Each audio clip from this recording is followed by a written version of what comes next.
Salute, General, Iro, Musa, Etiquette. It's your guy, the Kevin Speaks, Vegeta's Pain.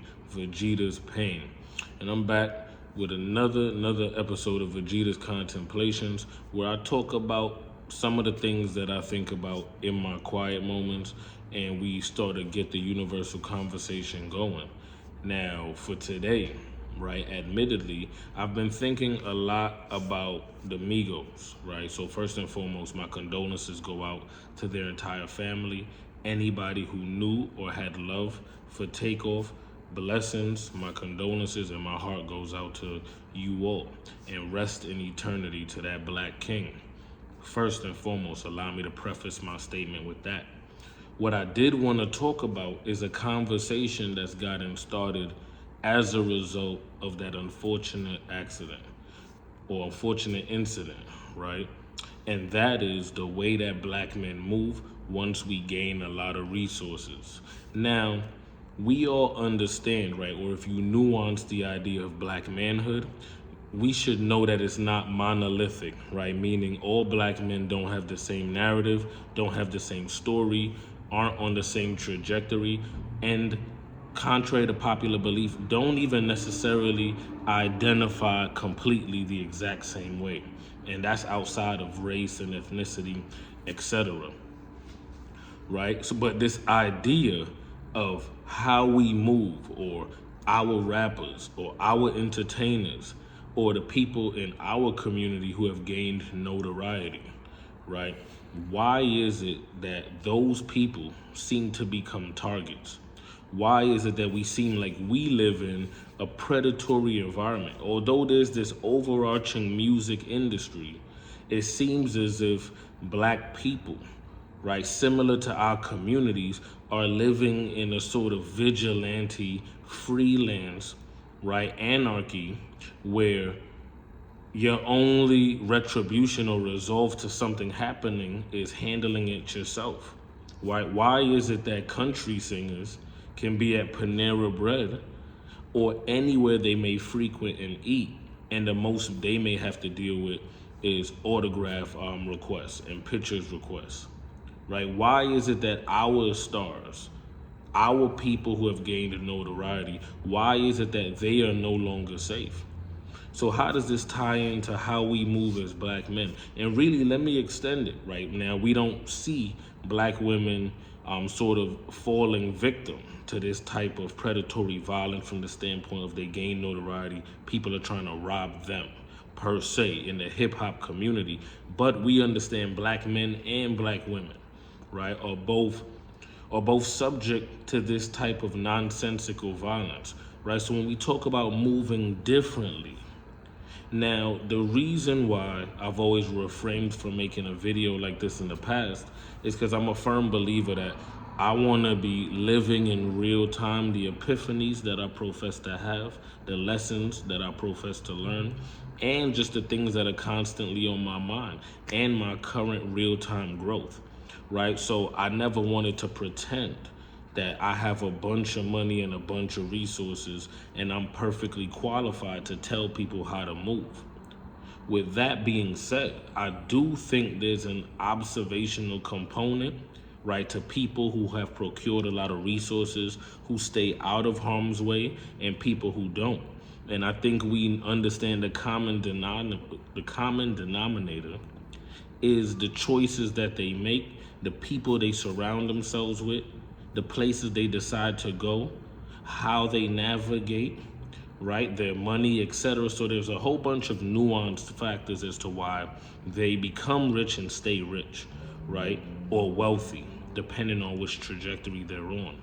But how is it that some notable people have the ability to stay out of the way and stay out of trouble and stay away from the predatory nature of hip hop when others don't?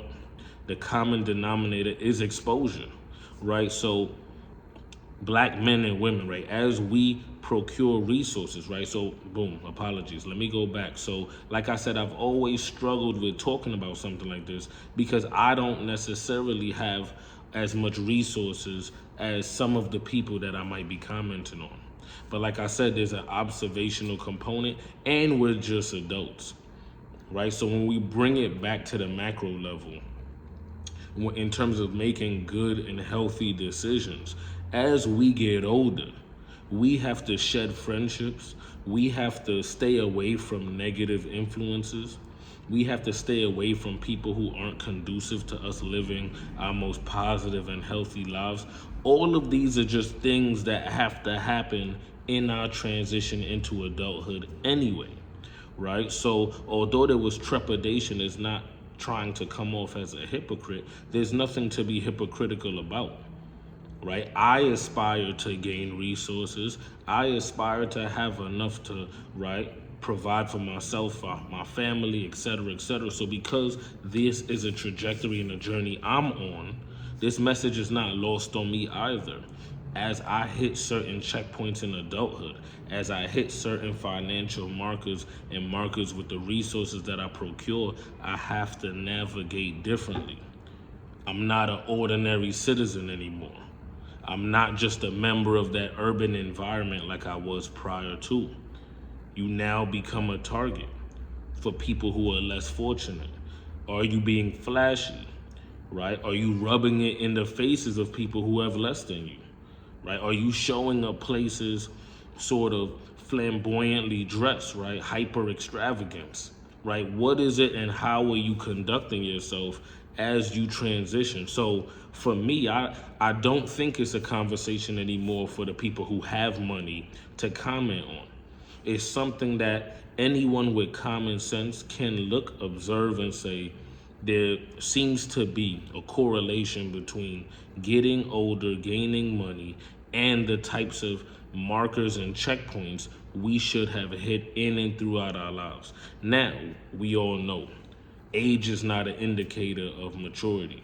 We all understand there are young people who are as mature as some of the brightest, right, elders you know, and we know there are people who are up there in age, right, who act as if they're still juveniles, right? So we understand that there's no one size fits all, there's no cookie cutter system to this. But one thing that we have to talk about more in our community, and I think anyone, right, who has sort of a lens and a perspective can and should chime in on the subject matter, so long as they are saying the things that are advantageous to younger people and others listening to them, which is black men, black women. As we gain resources, we have to move differently, right? You aren't who you used to be, right? You're becoming someone new. And here's what's true. Irrespective of how you feel personally, the world is looking at you differently.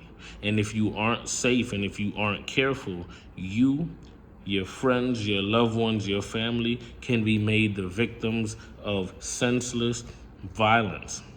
You can be made the victims of robbery, etc., if you aren't careful and if you aren't navigating correctly. So please, let's start to talk about this more. Black men with money, right? People with money, people without money, for all of us who aspire to gain resources, let's understand that unfortunately, in our community, especially if you aspire to go into hip hop or anything of that nature, it's unfortunate that we live in a predatory environment and our industry and our music genre is predatory. With that being said, if you left your door open all day and someone robbed you, would any of your neighbors feel bad for you, or would they ask you why you left your door open?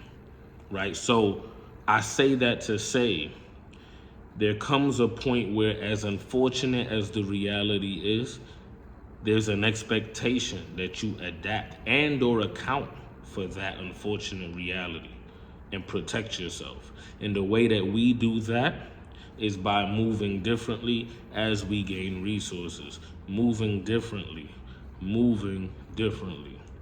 I'm telling you guys, please, rappers, entertainers, athletes, right? Whoever it is, right? And I know black people are earning and making money hand over fist in a variety of industries and in a variety of ways, but there seems to be a specific segment of our population who is being hunted and targeted, and we need to put an end to that because the whole hip hop community was impacted by the passing of our brother.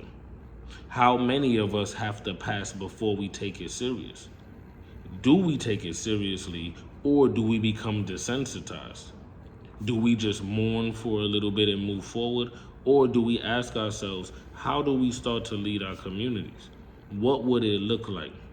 Well, it looks like standing up and just saying what's right, right? So I wanted to come out, talk to y'all. Thank y'all so much for the time it took to deliver this message.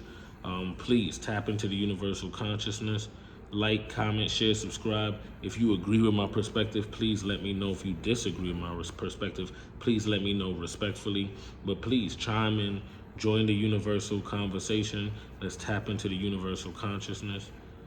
Much, much love, man. If you already know, it's the Kevin Speaks Vegeta's Pain. Vegeta's Pain. You can catch me on Instagram at the Kevin Speaks. You can see my backup page, Vegeta's Pain. You can catch me on YouTube, obviously, here at the Kevin Speaks Vegeta's Pain. Clubhouse and TikTok at the Kevin Speaks. And if you can't find me there, you could always find me on Planet Vegeta, putting in pain, man. Salute to all the Saiyans. Shout out to you guys. Get a workout in, right? Do something healthy. Become better today. Eat better. Drink more water. Get a light workout in. Come on now, let's go. Much love.